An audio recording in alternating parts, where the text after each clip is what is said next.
Hello people, what's up. मेरा नाम है Vishishta and I welcome you all to yet another session of the Hindu analysis. आज हम पढ़ने वाले हैं भाई कि पिछले 3 दिनों में क्या क्या हुआ, यानी लास्ट सेशन अपना हुआ था ट्यूसडे को। तो आज हम डिस्कस करने वाले हैं कि ट्यूसडे, वेंसडे और थर्सडे को क्या क्या हुआ। ठीक है, सो पास्ट 3 डेज। इसी तरीके से बाई वीकली सेशंस होते हैं ट्यूसडे और फ्राइडे को। तो जब आप नेक्स्ट अब ट्यूसडे का सेशन अटेंड करोगे तो उस दिन हम डिस्कस करेंगे फ्राइडे, सैटरडे, संडे और मंडे को क्या क्या हुआ। ओके, तो विदाउट एनी फर्दर डिले फटाफट से शुरू करते हैं। मुझे थोड़ी सी खांसी हो रही है तो प्लीज इग्नोर करना एंड बेयर विथ मी। बीच बीच में मैं बहुत जोर से जो तुम्हारे कानों में खांसूंगी उसके लिए मैं पहले से ही माफी मांगती हूँ। सो या लेट्स स्टार्ट। सो भाई यहाँ तो फ्रंट पेज पे ही अपने को क्वेश्चन मिल गया। फ्रंट पेज पे ही, ऐसा बहुत ही कम होता है, जनरली फ्रंट पेज पे पॉलिटिकल न्यूज आती है जिससे क्वेश्चंस काफी कम आते हैं। बट यहाँ तो एकदम रिकॉर्ड ब्रेकिंग कि एक ना एक एग्जाम, आप अगर लॉ एंट्रेंस दे रहे हैं तो एक ना एक एग्जाम में यहाँ से क्वेश्चन पक्का 100% है ही है।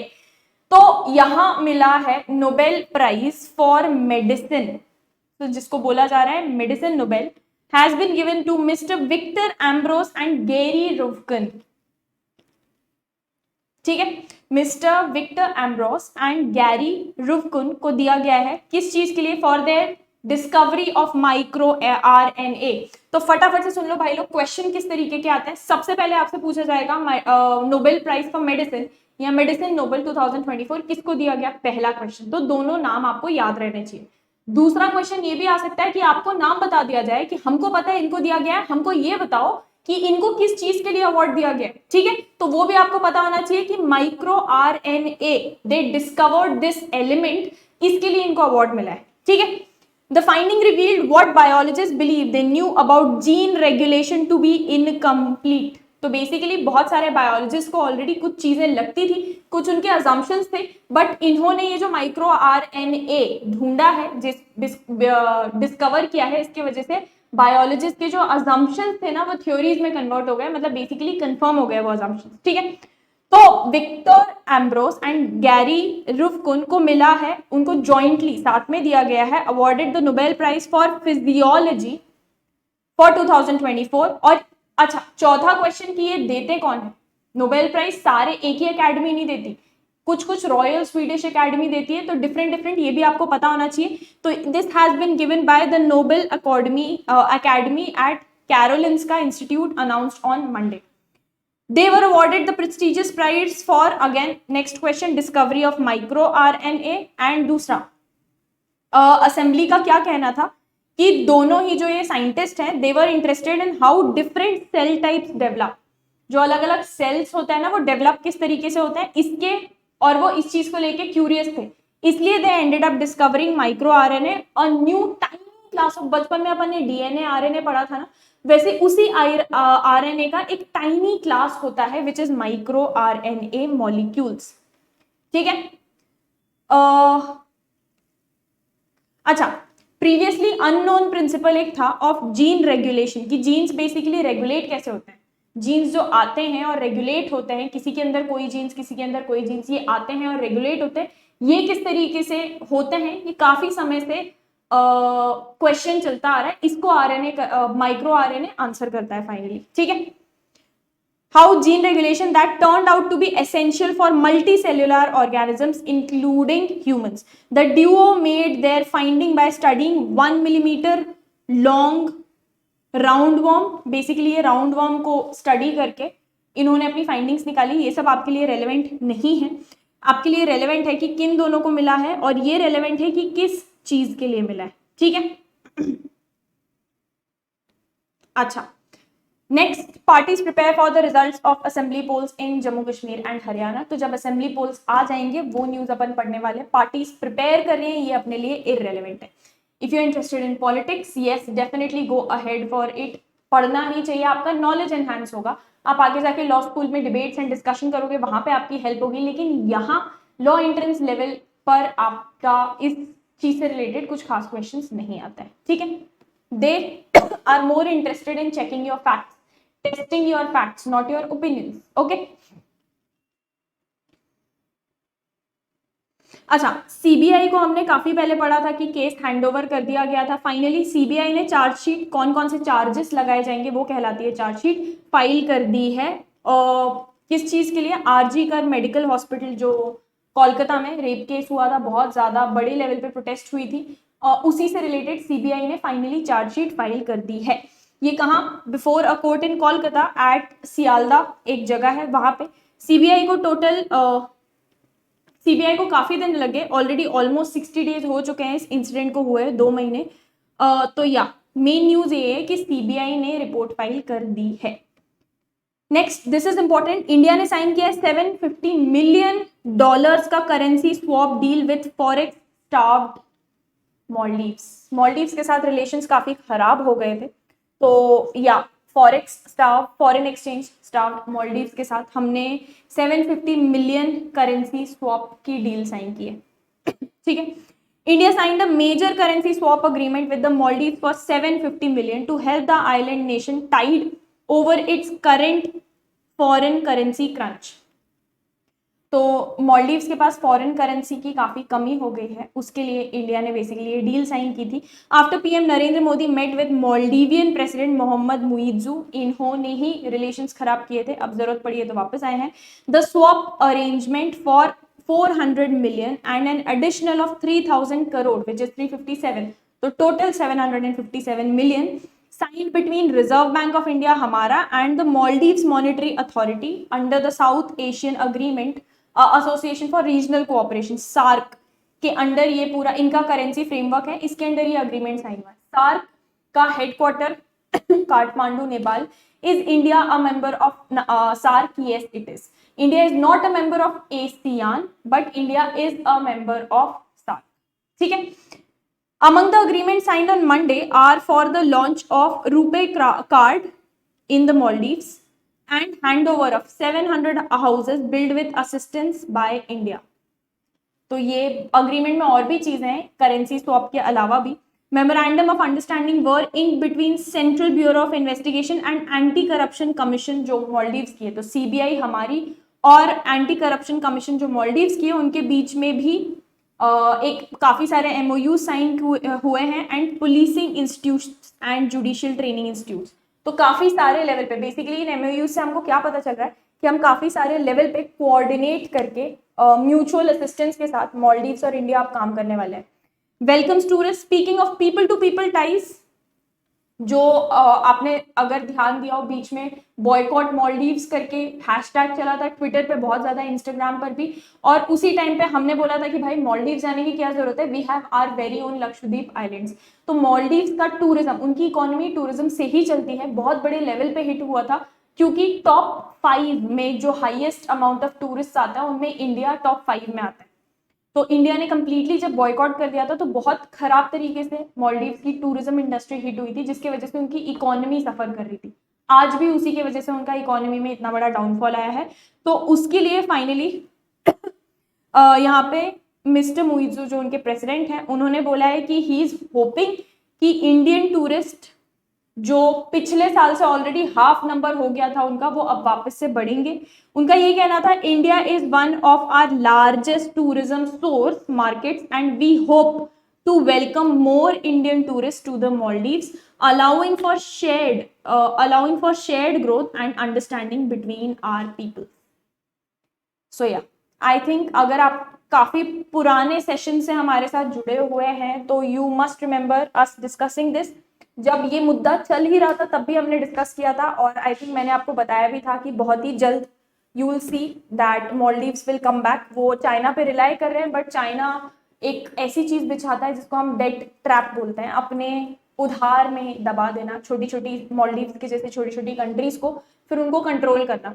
तो ये चाइना के ऊपर रिलाई कर रहे थे बट और इंडिया के साथ दुश्मनी कर रहे थे, बट आई हैड सेड कि, और प्लस नॉट जस्ट मी, आप अगर ऐसे कोई ओपिनियंस वगैरह पढ़े तो इट्स वेरी ऑब्वियस कि they had to come back. अच्छा, इसके अलावा एक बहुत इंपॉर्टेंट चीज ये भी है, मॉलडीव्स के लोग इंडिया में ना मेडिकल टूरिज्म के लिए आते हैं। मेडिकल टूरिज्म क्या होता है? अब मॉलडीव्स एक छोटी सी कंट्री है, ठीक है, वो छोटी सी कंट्री में यस हेल्थ केयर फैसिलिटी है लेकिन हाई टेक लेवल ऑफ एकदम state of the art level of equipment हर चीज के लिए ट्रीटमेंट के लिए नहीं है। तो कई सारे लोग जो हार्ट डिजीजेस और ये सारी चीज़ों से सफ़र कर रहे हैं ना, जिनको रेगुलर ट्रीटमेंट की ज़रूरत पड़ती है, काफ़ी सारे people who have got cancer as well, वो मालदीव से इंडिया ट्रैवल करते हैं अपना इलाज कराने के लिए, because India is the closest country जहाँ पे ये सारे फैसिलिटीज उनको अवेलेबल हो जाता है। ये भी काफ़ी बड़े लेवल पे हिट हुआ था। तो मालदीव्स की गवर्नमेंट ने गलती की थी, जिसकी वजह से उनके सिविलियन सफ़र कर रहे थे। तो सिविलियंस का तो यही कहना था कि भाई we have always loved India, India has helped us a lot. We don't know why the government is doing this. So they had to come back ultimately. Okay. Coming on to the next important news.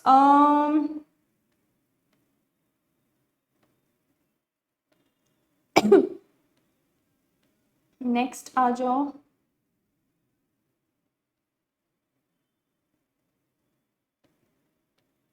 सीधा this might be important थोड़ा सा।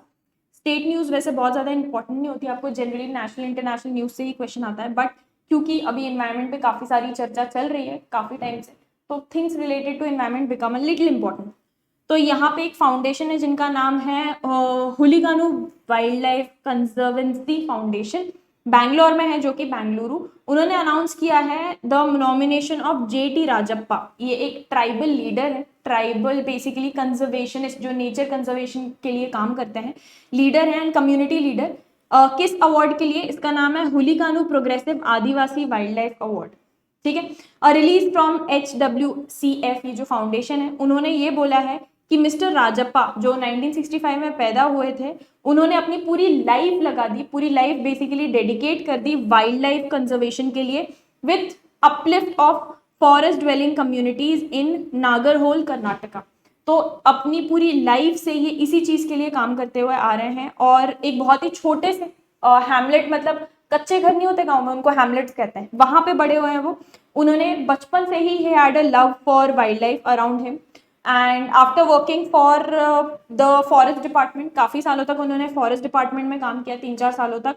उनको और भी बहुत सारे struggles जो उनकी कम्युनिटी के लोग फेस करते हैं उसके बारे में पता चला।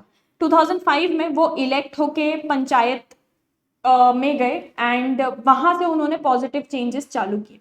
धीरे धीरे करके बहुत सारी चीज़ें उन्होंने की, जहां पर कुछ 300 ट्राइबल फैमिलीज का रीसेटलमेंट उन्होंने नेगोशिएट किया और उसको आगे बढ़ाया। उसके अलावा 150 फैमिलीज जो जिनको रीसेटल कराना था, that also was led by him.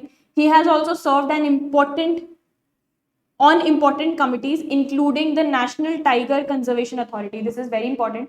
इस कमिटी का भी वो मेंबर रह चुके हैं, and basically wild life dwelling, वहाँ के जो लोग रहते हैं उनकी कम्युनिटी के, प्लस जो वाइल्ड लाइफ है उसके कंजर्वेशन के लिए he has helped a lot. तो he was nominated for this prize. Okay, not very important but just in case के लिए हमने ये पढ़ा है।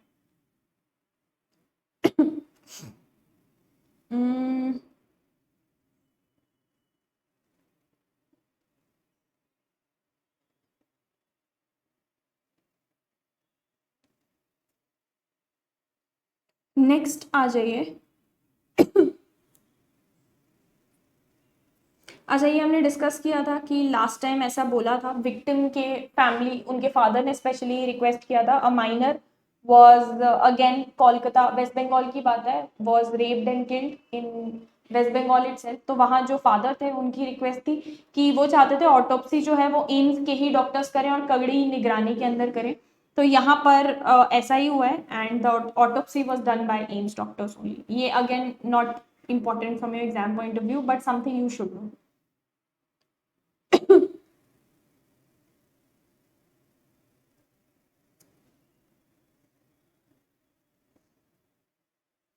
अच्छा, ये हमने बात की थी मिस्टर सोनम वांगचुक के बारे में, जो दिल्ली आए थे, उनको रिस्ट्रेन करके रखा हुआ था, ऐसा बोल दिया था he was free to go, but still he was not allowed to leave the Ladakh Bhawan. तो इसी के कंटिन्यूएशन में head of Ladakh Buddhist association जो है, उनका नाम है मिस्टर शेरिंग दोरजे लाक्रुक। ठीक है, उनका ये कहना है कि जब तक डिमांड्स पूरी नहीं होती तब तक ये प्रोटेस्ट चालू रहेगी। Ladakh Buddhist association LBA and a very influential religious body in Ladakh, उनका ये कहना था कि अगले 15 साल भी हम प्रोटेस्ट करने के लिए तैयार हैं अगर ज़रूरी पड़ा, जब तक हमारी डिमांड्स सुनी नहीं जाती। ये न्यूज़पेपर और जर्नलिस्ट के साथ भी उन्होंने बात करते हुए सेम चीज़ कही, और उन्होंने ये बोला वो बेसिकली प्रोटेस्ट किस चीज़ के अगेंस्ट कर रहे हैं, क्लाइमेट के जो एडवर्स एक्शंस लद्दाख पे देखने को मिल रहे हैं because of all this mining and industrial activities going on there, उसके अगेंस्ट प्रोटेस्ट कर रहे हैं। ठीक है, that any adverse action against climate activist Sonam Wangchuk has consequences in Ladakh. उनका ये कहना था कि भाई उनके अगेंस्ट कोई कदम उठाया तो यहाँ लद्दाख में आपको दिक्कतों का सामना करना पड़ सकता है, ऐसा गवर्नमेंट को कहना था उनका। मिस्टर वांगचुक एंड 20 वॉलंटियर्स वो बहुत लंबे टाइम से स्ट्राइक पर बैठे हुए, सिर्फ नमक और पानी के ऊपर सरवाइव कर रहे हैं, एंड लद्दाख भवन इन न्यू दिल्ली में वो बैठे हुए हैं काफी टाइम से प्रोटेस्ट सिंस संडे, क्योंकि उनको होम मिनिस्टर प्राइम मिनिस्टर के साथ मिलकर बात करनी थी and president of India, but he hasn't been given an audience with him. ठीक है, mister Wangchuk who along with 150 people वो लद्दाख से ऑन फुट पैदल चल के 1 सितंबर को निकले थे, और फाइनली 30 सितंबर को दिल्ली की बाउंड्री पे पहुंचे थे। सबसे पहले तो वहां उनको रोक दिया गया, फिर उसके बाद उनको नजरबंद कर दिया गया, तो काफी सारी प्रॉब्लम्स फेस करनी पड़ी हैं। 5 दिन तक पुलिस ने डिटेंशन में रखा, फिर 6 अक्टूबर को फाइनली उनको रिलीज किया। इसके ही ऊपर बात की गई है, और उन्होंने बोला है, जो LBA के लीडर हैं उन्होंने बोला है कि उनके अगेंस्ट, मिस्टर वांगचुक के अगेंस्ट जो भी किया जाएगा उसके कॉन्सिक्वेंसेस लद्दाख में आपको फेस करने पड़ेंगे। आप मतलब गवर्नमेंट। ओके अच्छा, won't rest till the goal of Viksit Bharat is realized, Modi on completing 23 years in public office। यहाँ पे सिर्फ एक चीज इंपॉर्टेंट है कि ये विकसित भारत या डेवलप्ड इंडिया का जो गोल है, इसका हमने कौन सा ईयर सेट किया है, कौन से ईयर तक हमको इंडिया को डेवलप्ड नेशन बनाना है। It is 2047, year 2047। ठीक है,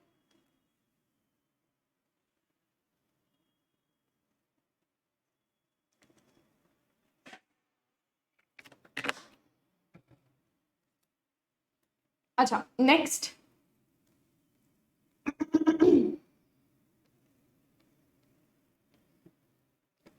आ जाओ,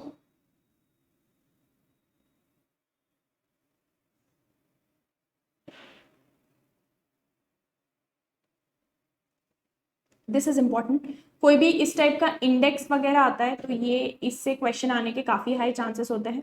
यहाँ बात हो रही है एकेडमिक फ्रीडम इंडेक्स की। तो पिछले 10 साल में देखने को मिल रहा है कि एक इंडेक्स रिलीज करते हैं basically on academic freedom index ranks, और ये कौन रिलीज करता है, फ्री टू थिंक 2024। इनकी एनुअल रिपोर्ट, मतलब हर साल निकलने वाली report, scholars at risk SAR academic freedom monitoring project के अंडर रिलीज की जाती है। ठीक है, ये एक कुछ 600 से भी ऊपर यूनिवर्सिटीज का नेटवर्क है, इंक्लूडिंग बड़ी बड़ी यूनिवर्सिटीज जैसे कि Columbia university, Duke university, New York university, इन सबका एक नेटवर्क है इन, और ये एक रिसर्च करके बेसिकली रिपोर्ट प्रेजेंट करते हैं। ठीक है, रिपोर्ट ने ऐसा बोला है, India, Afghanistan, China, Colombia, Germany, Hong Kong, Iran, Israel, Nigeria, Palestinian territory which is occupied, Russia, Turkey, Sudan, Ukraine, UK and USA, इन सब कंट्रीज में देखते हुए बेसिकली एक रिपोर्ट प्रेजेंट की है। रिपोर्ट का ऐसा कहना है कि इंडिया जो कि 2013 में जिस लेवल पे था, report notes that India's academic freedom slipped from 0.6 points to 0.2 points. तो ये नीचे ही गिरा है। In India the most pressing threat to the academic freedom of students and scholars included the ruling Bharatiya Janata Party's efforts to exert political control and impose a Hindu nationalist agenda। Basically report का ये कहना था कि ये academic freedom जो आप basically बच्चे पढ़ते हैं ना अकेडमीज में, यूनिवर्सिटीज में, तो उनको एक एकेडमिक फ्रीडम होता है, क्या पढ़ रहे हैं, किस तरीके से पढ़ रहे हैं, how much into the depth of a subject and what all subjects are there, ये सब में वो जा सकते हैं। तो उनका ये कहना है कि ये जो इंडिया की एकेडमिक फ्रीडम की गिरती हुई हालत है और जो इंडेक्स है, उसका रीजन कुड बी कि जो हमारी अभी रूलिंग पार्टी है भारतीय जनता पार्टी, वो एक हिंदू नेशनलिस्ट एजेंडा यूनिवर्सिटीज में भी चला रहे हैं, और उसके वजह से एकेडमिक फ्रीडम इंडेक्स इंडिया का बहुत नीचे आ चुका है। This is according to them. उनके हिसाब से उनका ये बोलना है कि बहुत सारी हमारी जैसे फेमस यूनिवर्सिटीज आप ले लो, JNU, Jawaharlal Nehru university, south Asian university, यहाँ सब ऐसी पॉलिसीज बनाई जा रही हैं जिसमें बहुत हाई लेवल पे रिस्ट्रिक्शन है। तो आप अगर पढ़ाई पर और किन चीजों से रिलेटेड पढ़ाई कर सकते हो, क्या टॉपिक्स नहीं पढ़ सकते, इन सब पे रिस्ट्रिक्शन लगाते हो तो आप एक तरीके से नॉलेज को रिस्ट्रिक्ट कर रहे हो, ऐसा उनका कहना है। ठीक है, सो इंडिया में अब ये बहुत ज्यादा रिस्ट्रिक्शंस लगाए जाने लगे हैं, that's what the report said. So India has fallen down.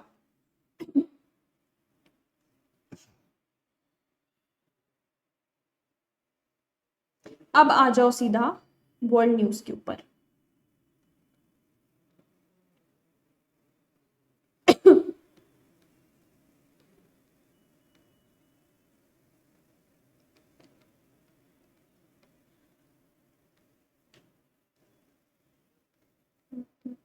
World, अच्छा ये हमने ऑलरेडी पढ़ा था कि आने वाला था, फाइनली ये दिन आ गया है। Israel marks the year of attack as war rages on 2 fronts.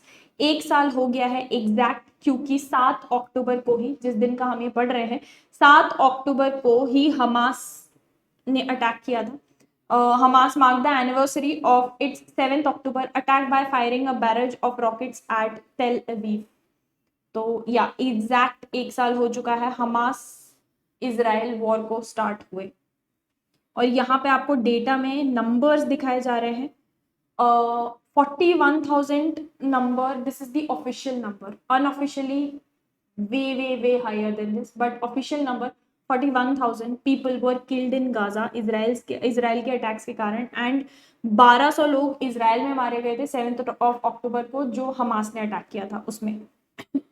सो यहाँ पे आपको डेटा दिखाया जा रहा है। Imagine showing people who have died in this form of data, और ये सिर्फ एक साल की बात है। 40,000 से कहीं ज्यादा ऊपर लोग मारे गए हैं इन दिस वॉर। और अगर ये तो अभी अलग अलग कंट्री का हम बता रहे हैं, टोटल अगर हम देखें, टोटल पैलेस्टीनियन और Israeli casualties as of 2 of October, Israel और पैलेस्टीन दोनों का मिला दे तो ये आंकड़ा लगभग ऐसे 1 लाख को टच करता है। Extremely extremely sorry state of affairs. So yeah 7 of October, maybe this date is important for you. हो सकता है एग्जाम में पूछ लिया जाए, क्योंकि एक बार एग्जाम में ये पूछा गया था चंद्रयान 3 कब लॉन्च किया गया था, और एक बार एग्जाम में पूछा गया था कि लॉन्च होने के बाद कब लैंड किया था, किस डेट को। So even this date is important, 7 of October वो सबसे पहली बार अटैक हुआ था, जिसके वजह से ये पूरा वॉर शुरू हुआ था। ओके अच्छा,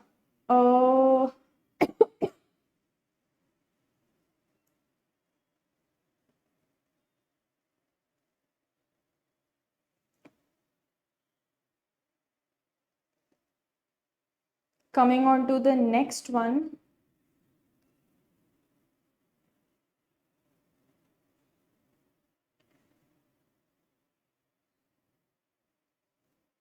Nope, nope, nope.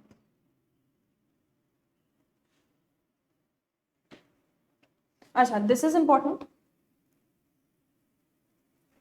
Vihaan and Sabeera mix trap में, बेसिकली मिक्स में 1 मेल 1 फीमेल ऐसे पार्टिसिपेट करते हैं। तो शार्दुल विहान एंड सबीरा हैरिस 138 शूट्स करने के बाद they have won mix trap bronze medal world junior shooting championship में। ये कहाँ हुई थी? लीमा में। ठीक है, so this is important. Lima is in Peru. ठीक है, क्योंकि अपन जीते हैं तो this becomes important. Now coming on to the next newspaper, यहाँ पे फाइनली क्योंकि रिजल्ट्स आए हैं so it becomes important. BJP keeps Haryana NC led alliance bags Jammu and Kashmir. Yeah this is what they were waiting for. BJP ने 2 seats पाई थी over majority mark, और उसी से वो जीते थे इन हरियाणा। एंड कांग्रेस हरियाणा में 37 सीट से पीछे रह गई थी, और कांग्रेस ने बेसिकली जम्मू एंड कश्मीर में as a part of the alliance, India bloc जिसको हम कहते हैं, as a part of that seat secure की। So yeah here's the data, India bloc and BJP. So ये जम्मू कश्मीर का है। जम्मू कश्मीर में वोट शेयर में 37% वोट शेयर NC को गया था, एंड सिर्फ 25.6% गया था बीजेपी को। वहीं हरियाणा में 39.9% बीजेपी को गया था और आईएनसी को 39.3% गया था। तो 2 सीट से पीछे रह गई कांग्रेस। तो not much of a margin. So NC के vice president Omar Abdullah, he was celebrating the victory of his party in Srinagar. और वहीं हरियाणा के चीफ मिनिस्टर नायाब सिंह सैनी, उन्होंने नए chief minister Nayab Singh Saini, he was offering prayers after winning Ladwa. Okay, so आपके लिए सिर्फ इतना इंपॉर्टेंट होगा कि भाई नए कौन अपॉइंट हो गए। इसके अलावा वोटर टर्नआउट, कितनी सीट से जीते, कितने परसेंटेज से जीते, इससे रिलेटेड क्वेश्चंस आपसे नहीं पूछे जाते हैं। अच्छा, this is very very important. ये किस चीज की पिक्चर है, हमने पहले डिस्कस किया था। He was nominated, finally award दे दिया गया है, Dada Saheb Phalke award lifetime achievement के लिए मिथुन दा या मिथुन चक्रवर्ती को दिया गया है during the 70th national film awards ceremony जो न्यू दिल्ली में हुई थी। Very important.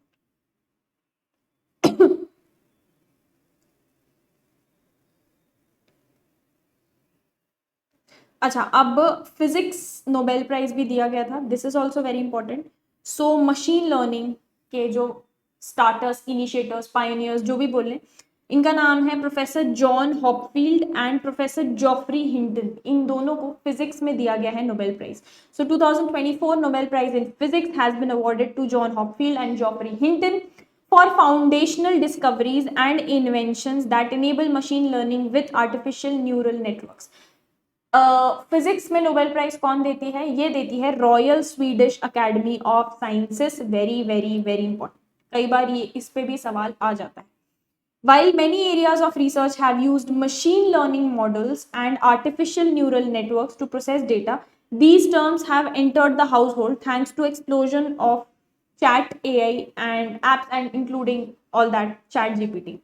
तो इस साल के जो ये नोबेल लॉरेट्स हैं, इनका जो काम है ये बेसिकली क्या करता है, ये theoretical foundation of machine learning of machines को लेकर that can learn without humans teaching them and can use their knowledge to answer questions। इनकी जो फाइंडिंग्स है वो बेसिकली क्या कर सकती है, मशीन्स थियोरेटिकल लर्निंग खुद से कर सकती है बिना ह्यूमंस के सिखाए। ना सिर्फ ये, they can even teach humans because of जो भी इनकी फाइंडिंग्स है उसके वजह से। ठीक है, सो इनकी finding is related to machine learning. इसके ऊपर क्वेश्चन आ सकता है। नेक्स्ट क्वेश्चन आपको आ सकता है कि व्हाट आर देयर नेम्स। तो professor Hopfield, John Hopfield and professor Geoffrey Hinton. तीसरी चीज, नोबेल प्राइज इन फिजिक्स देते कौन है? Royal Swedish academy of science. ठीक है,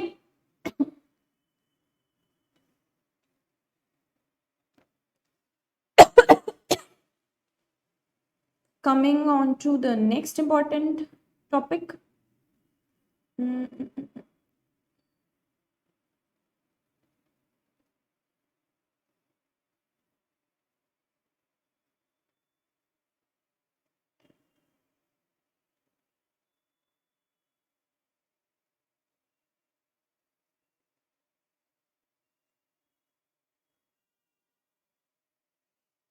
दिस माइट बी इंपॉर्टेंट क्योंकि अमरावती, आपसे ये पूछा जा सकता है स्टैटिक से रिलेटेड कि भाई आंध्र प्रदेश का नया कैपिटल कौन सा है, क्योंकि 10 साल का जो अग्रीमेंट था आंध्र प्रदेश और तेलंगाना के बीच में, it has come to an end. If I am not wrong 2 June 2024 को it came to an end the agreement.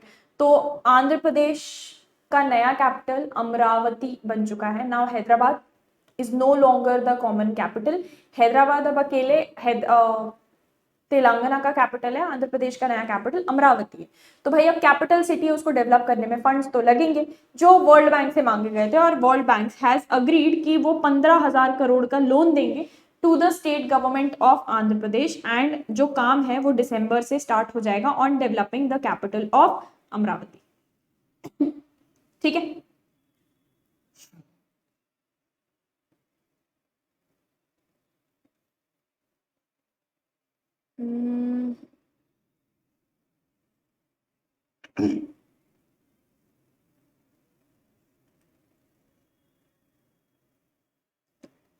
अच्छा, यहाँ बेसिकली जो असेंबली इलेक्शंस हैं उन्हीं के ऊपर डिटेल में दिया गया है, किस तरीके से, किस रीजन से कहाँ कहाँ पे, किन किन जगहों पे, किन किन कॉन्स्टिट्यूएंसीज में कैसे जीते हैं. So yes of course if you are interested you can read it in detail, but आपको क्वेश्चन जनरली इसी पे आएगा कि कौन जीते किस स्टेट में और कौन नए चीफ मिनिस्टर या लीडर बन के आए हैं. ठीक है.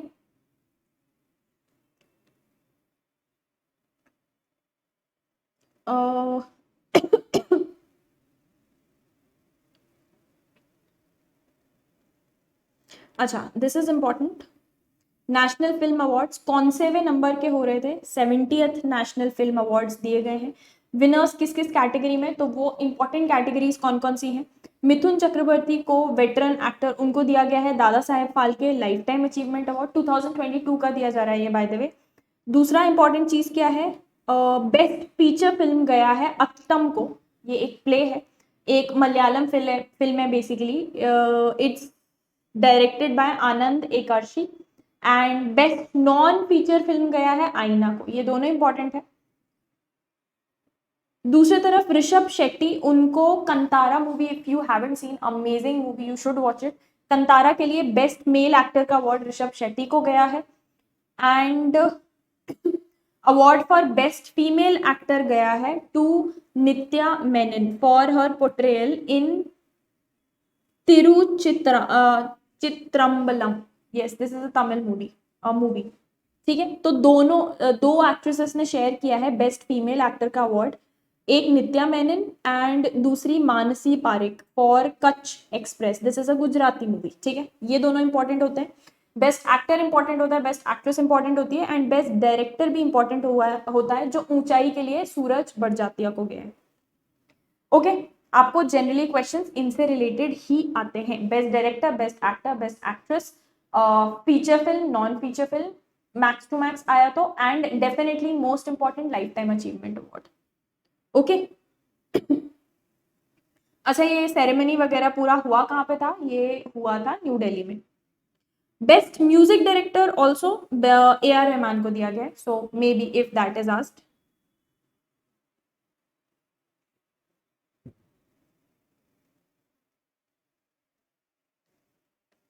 Coming on to the next important, सीधा अब वर्ल्ड पे ही आ जाओ.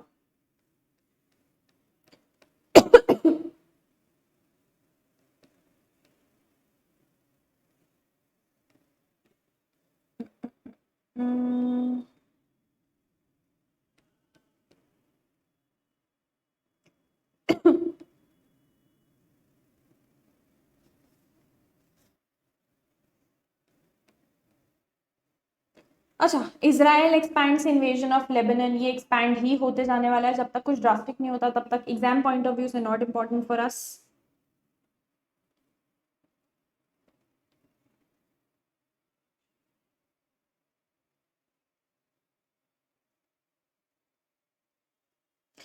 ये could be important in case आपको बुक से रिलेटेड क्वेश्चन आता है. तो एक नई बुक रिलीज हुई है जिसका नाम है वॉर, जिसमें क्लेम किया गया है बेसिकली बहुत सारे ऐसे सीक्रेट्स एंड ऑल दैट हैं. So this book might be important for you.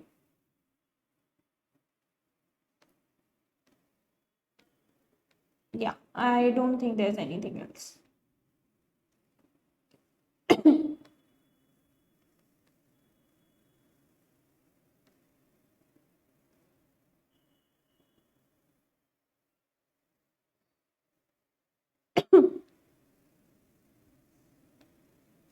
Coming on to the next one. Leaders race to form governments in Jammu Kashmir and Haryana. तो हुआ क्या है, जैसे ही असेंबली इलेक्शन के रिजल्ट्स आए उसके एक दिन बाद ही leaders of winning parties that is Bharatiya Janata Party in Haryana and National Conference Congress alliance जो है in Jammu Kashmir were engaged in hectic political activity. बहुत सारे बीजेपी लीडर्स हरियाणा से इंक्लूडिंग इनकम्बेंट चीफ मिनिस्टर नायब सिंह सैनी, जो there is a high chance कि वो ही पोजीशन रिटेन करने वाले हैं, हेडेड टू न्यू दिल्ली, जो हमारे प्रेजेंट प्राइम मिनिस्टर हैं नरेंद्र मोदी, उनसे मिलने के लिए और बाकी के टॉप लीडर्स से मिलने के लिए. नई गवर्नमेंट इज एक्सपेक्टेड है कि it is going to take charge 12 अक्टूबर से, एक बार दशहरा फेस्टिवल खत्म हो जाता है. तो वहीं श्रीनगर में जो टॉप लीडर्स हैं नेशनल कॉन्फ्रेंस के, एंड कांग्रेस, उन्होंने स्पेड वर्क चालू कर दिया है फटाफट से to form the first elected government. By the way elected government पहली बार जम्मू कश्मीर में हो रही है आफ्टर 2019, जो 370 आर्टिकल 370 को एब्रोगेट किया गया था, उसके बाद पहली बार जम्मू कश्मीर में इलेक्टेड गवर्नमेंट बनी है. Very important. In more than 6 years उनका they are planning on announcing their new chief minister in the next 2 days में. वो चीफ मिनिस्टर कैंडिडेट का नाम अनाउंस करने का डिक्लेयर किया उन्होंने. BJP got a further boost in Haryana with all 3 independents announcing their support to the party. जो independent candidate थे वो भी बीजेपी के साथ ही अपनी सीटें लेके ज्वाइन हो चुके हैं. तो बीजेपी का जो ठप्पा था वो और भी ज्यादा मजबूत हो चुका है हरियाणा में, taking their total number of seats to 51. ठीक है. So yeah, जब इन कैंडिडेट का नाम अनाउंस होता है it will be very very very very very important for you.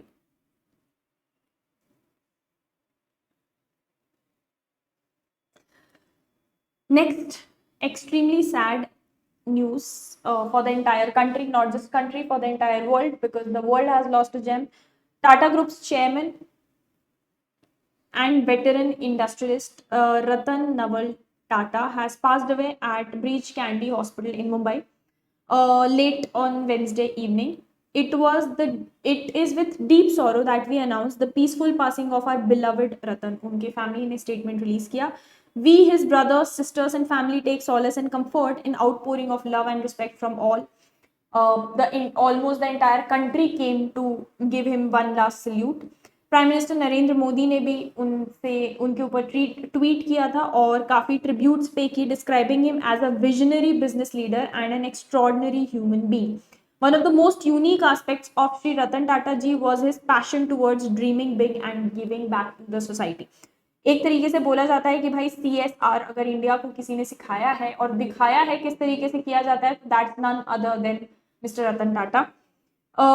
Tata sons के जो चेयरमैन हैं अभी N. चंद्रशेखरन, उन्होंने स्टेटमेंट रिलीज किया है. उसमें बोला it is with profound sense of loss that we bid farewell to mister Ratan Naval Tata, truly uncommon leader whose immeasurable contributions shaped not only the Tata Group but also the fabric of our very nation. So yeah, next, Nobel prize in chemistry भी दिया गया है. सो अभी तक हम medicine, physics and chemistry पढ़ चुके हैं. केमिस्ट्री 3 लोगों को दिया गया है. From the left, David baker, इनका नाम है डेविड बेकर, इनका नाम है जॉन जंपर और इनका नाम है डेनिस हैसेबिस. ठीक है. किस चीज के लिए? For tools to design proteins and predict structures. तो 2024 का Nobel prize in chemistry was shared by David Baker for computational protein design along with Hemis Hassabis and John Jumper for protein structure prediction. Again, chemistry और physics same ही जगह से जाता है, royal Swedish academy of sciences. ठीक है. अच्छा, another important thing, Heiner Linke is the chairman, chairperson, chair जो भी बोल लो, of Nobel committee for chemistry. ठीक है. सो या 3 चीजों से रिलेटेड सवाल यहाँ से जनरली आते हैं. अगर इजीएस्ट पूछना है तो किसको दिया गया है, आपको ऑप्शन ऐसे दे दिया जाएगा, which one of the following was not given this prize. ठीक है. तो 3 ऑप्शन में एक कोई मे बी मेडिसिन वाले उठा के डाल दे, मे बी फिजिक्स वाले उठा के डाल दे. एक क्वेश्चन ये आ गया अपना. दूसरा, किस चीज के लिए दिया गया. और तीसरा, अगर उनको डेप्थ में जाना रहा तो वो पूछ सकते हैं कि कौन देता है. ठीक है. जैसे यहाँ पे आंसर है royal Swedish academy of science. ठीक है. तो इन तीनों से ज्यादा कभी भी मैंने चौथा सवाल नहीं देखा. And so here we are done with your discussion of all the 3 days, जिसमें मोस्ट इंपॉर्टेंट जो जो चीजें हुई हैं. I see you guys again on the upcoming Friday, sorry today is Friday, Tuesday, जिस दिन हम डिस्कस करेंगे फ्राइडे, सैटरडे, संडे और मंडे को क्या क्या हुआ है in detail. Okay. So thank you for joining me in today session. I see you guys again very very soon. This is Vishishta signing. Bye bye.